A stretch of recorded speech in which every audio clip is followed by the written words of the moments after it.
जय श्री नारायण। आज की कक्षा में पढ़ेंगे महावीर की शिक्षाएं। तो महावीर की क्या शिक्षाएं थी? पिछली कक्षा में पढ़े थे महावीर की जीवन यात्रा। तो महावीर की शिक्षाएं, मूल शिक्षा क्या था? तो महावीर के अनुसार संसार क्या है? दुखमय है तथा दुख का कारण क्या है? कर्म फल रूपी बंधन है। महावीर कहते हैं कि संसार दुख में है। दुख का कारण क्या है? तो जो कर्म फल है वो कर्म फल रूपी बंधन है। जैसा कर्म करता है वैसा ही फल पाता है, जैसा अन्न बोएंगे वैसा ही अन्न काटेंगे भी। इस बंधन से छुटकारा पाने के लिए या मोक्ष हेतु त्रिरत्न का पालन आवश्यक है। महावीर कहते हैं कि इस बंधन से या मोक्ष पाने के लिए, इस बंधन से छुटकारा पाने के लिए, इस संसार से मोक्ष पाने के लिए त्रिरत्न की पालन करना आवश्यक है। और बुद्ध कहते हैं संसार दुखमय है तथा सभी संस्कार वैधर्मा है। ठीक है, तो महावीर के अनुसार यह तीन त्रिरत्न क्या है? तीन रत्न कौन सा है तो उसको जानेंगे। तो महावीर के त्रिरत्न है सम्यक दर्शन, सम्यक ज्ञान, सम्यक चरित्र। तो सम्यक दर्शन क्या है? यथार्थ ज्ञान के प्रति श्रद्धा। यथार्थ ज्ञान के प्रति जो श्रद्धा है वही सम्यक दर्शन है। सत्य एवं असत्य का ज्ञान ये सम्यक ज्ञान है। सत्य और असत्य का ज्ञान जिसको हो जाए वही सम्यक ज्ञान है। अहितकर कार्यों का निषेध तथा हितकर कार्यों का आचरण। अहितकर कार्य जो है, जो हित में न हो, बुरे चीज का त्याग करना, अच्छाइयों को अपनाना, यही सम्यक चरित्र है महावीर के अनुसार।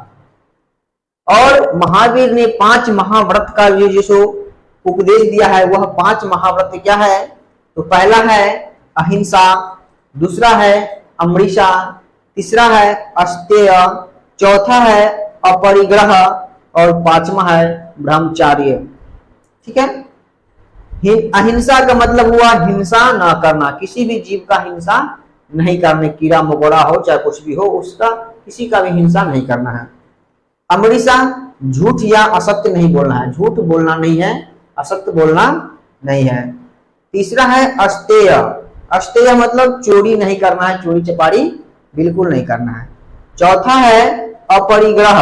अपरिग्रह का मतलब हुआ धन संग्रह नहीं करना है। अभी लोग धन संग्रहित करके रखते हैं भविष्य के लिए, लेकिन महावीर कहते हैं कि धन संग्रह नहीं करना है।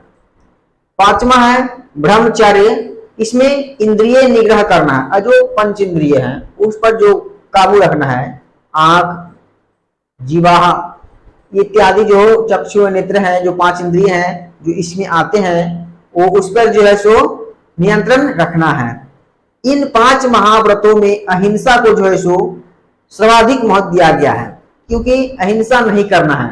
अहिंसा परमो धर्मः है ना।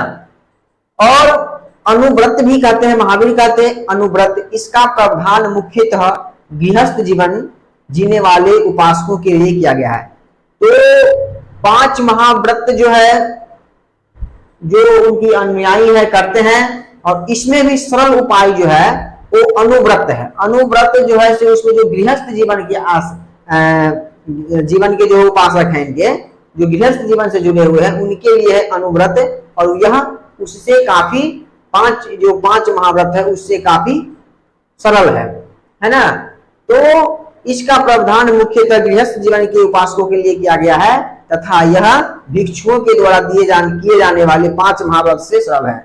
जो महावीर भिक्षुक है, संत है, जो 5 महाव्रतों का पालन करते हैं उससे कहीं सरल है कौन? अनुव्रत, जो गृहस्थ जीवन जीने वाले लोग पालन करते हैं। काया कलेश। काया कलेश क्या है? तो कहता है यह जैन धर्म की सबसे बड़ी विशेषता है। काया कलेश जैन धर्म की सबसे बड़ी विशेषता है तथा जैन धर्म को बौद्ध धर्म से अलग करने का सबसे बड़ा आधार भी है, क्योंकि बौद्ध धर्म में मध्यम मार्ग में विश्वास है। बौद्ध धर्म में क्या है?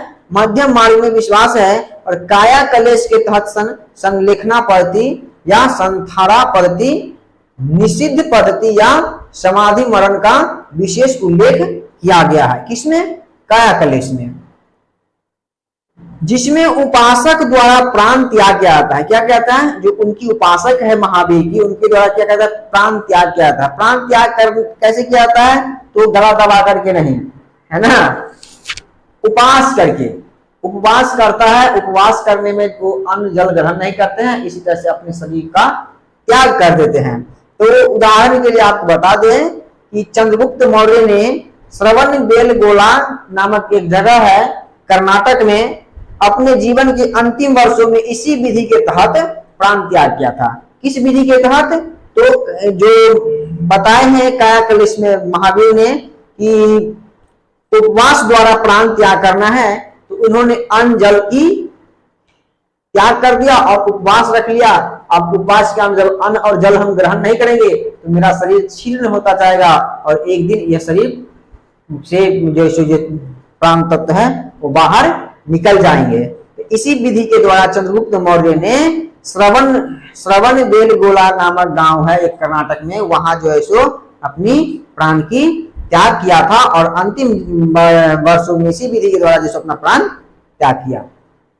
आगे चलकर 10वीं शताब्दी में इसी स्थान पर कर्नाटक के गंगवंशीय शासक, जब चंद्रगुप्त के मौर्य के प्राण त्यागने के बाद 10वीं शताब्दी में उसी स्थान पर जिस स्थान पर इन्होंने प्राण त्यागे थे चंद्रगुप्त मौर्य, उसी स्थान पर गंगवंशीय कर्नाटक के ही एक राजा हुए गंगवंशीय शासक राजमल चतुर्थ मंत्री चामुंडा राय ने गोमतेश्वर या बाहुबली, राजमल चतुर्थ के मंत्री कौन? राजमल जो शासक हुए वहां के, उसके चौथे मंत्री चामुंडा राय ने गोमतेश्वर या बाहुबली ऋषभ देव के पुत्र की विशाल मूर्ति का निर्माण किया।